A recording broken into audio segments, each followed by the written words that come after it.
ভাবছি একটা রাইস কুকারই দিই উপহার হিসাবে। নতুন সংসার পাতবে, তেমনি সুবিধাই হবে। ওয়ার্কিং মহিলাদের কিচেনে গ্যাজেটস যে কি মারাত্মক কাজের জিনিস তা হাড়ে হাড়ে বুঝি আমি। উফ, কত কষ্ট করে এক একটা জিনিস কিনতে হয়েছে, তবে কিচেনখানা যাতে উঠেছে। পাক্কা 10 বছর লেগেছে সাধারণ তেল কালি ঝুলাওয়ালা কিচেনকে মডিউলার বানাতে। সেদিক থেকে তিন্নির ভাগ্য ভালো। পরিতোষ নামটা পুরনো দিনের হতে পারে, কিন্তু ফ্ল্যাটখানা একদম ঝকঝকে নতুন। Trending stainless steel modular kitchen আর জাকুজি বাথরুম সমেত। পেশায় ডাক্তার হলেও তিন্নির হবুবর বেশ শৌখিন, সাজিয়ে গুছিয়ে বাঁচতে জানে। আমার বর তো জাকুজি কী জিনিস জানে কিনা সন্দেহ। বলতে গেলে হয়তো বলে বসবে, সে আবার কি নতুন চাইনিজ ডিশ নাকি, তুমি বানাবে, খাওয়া যাবে? হো হো করে হেসে উঠল রুবি। তাও তো তোর বর জিজ্ঞেস করবে। আমার বর তো যাকে বলে এক্কেবারে বেরসিক, কানে শুনবে তারপর নিজের কাজে ব্যস্ত হয়ে যাবে। প্রেমটা যে কি দেখে করেছিলাম তখন। ছদ্মকোপে মুখ বেঁকায় অপরাজিতা। প্রেম করলে ওসব একটু আধটু সহ্য করতে হয়। হেসে গড়িয়ে পড়ল আয়ুষী। তোদের বিয়ের কত বছর হলো যেন? তিন্নি, অপরাজিতা, রুবি, সোহিনী, স্মিতা, আয়ুষী নিত্যযাত্রী। তিন্নি স্কুলে পড়ায়, অপরাজিতা ব্যাংকে, রুবি প্রাইভেট ফার্মে, স্মিতা মোবাইল কোম্পানিতে, আয়ুষী ইন্স্যুরেন্সে, আর সোহিনী সম্ভবত কোনো হাসপাতালের নার্স। কোন হাসপাতাল সেটা এরা জানে না, জানতে চায় বলে মনে হয় না। একই সময় ট্রেনে ওঠার সূত্রে পারস্পরিক বন্ধুত্ব জমে গেছে। কে কোন স্টেশনে ওঠে নামে জানে এরা। ট্রেনে উঠে বসার সঙ্গে সঙ্গে গল্প জমে, চলে টিফিন ভাগ করে খাওয়া। টুকটাক ঝালমুড়ি, চপ, সিঙাড়া, পাঁপড় চলে, সেই সঙ্গে হা হা হি হি। নিয়মিত রেলযাত্রী ছাড়া নতুন কেউ উঠলে অবাক হয়। মাঝে মাঝে কেউ কেউ বিরক্তিও দেখিয়ে বসে। অবশ্য এদের সেসব ভ্রুক্ষেপ করতে বয়েই গেছে।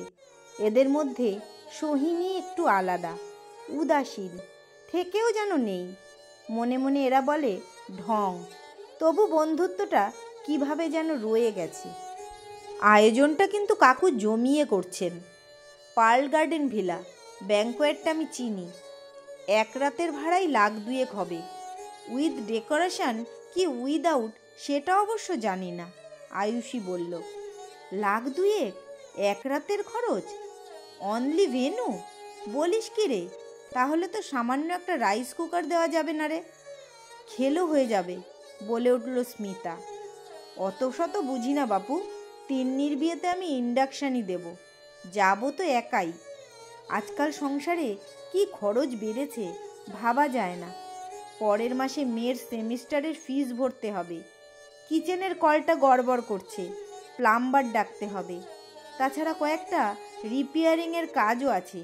এক্সট্রা বাজেট বাড়লে ম্যানেজ করব কিভাবে? মাইনে তো আর পাল্লা দিয়ে বাড়ছে না। সিরিয়াস মুখে বলল রুবি। সত্যি যা বলেছিস, সংসার খরচা দিন দিন বেড়েই চলেছে।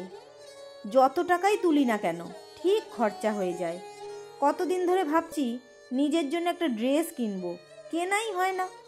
বলছি তিন্নির বিয়েতে ফ্রুট প্রসেসর দিলে কেমন হয়? ভালো গিফট আইডিয়া ভেবেছিস তো আয়ুষী, দেখতেও সুন্দর, বাজেটেও ফিট, তোর মাথায় আসেও বটে। এই সোহিনী, তুই কিছু বলছিস না যে? আমাদের সঙ্গে তিন্নির বিয়েতে যাবি তো? গিফট কি দিবি ভেবেছিস কিছু?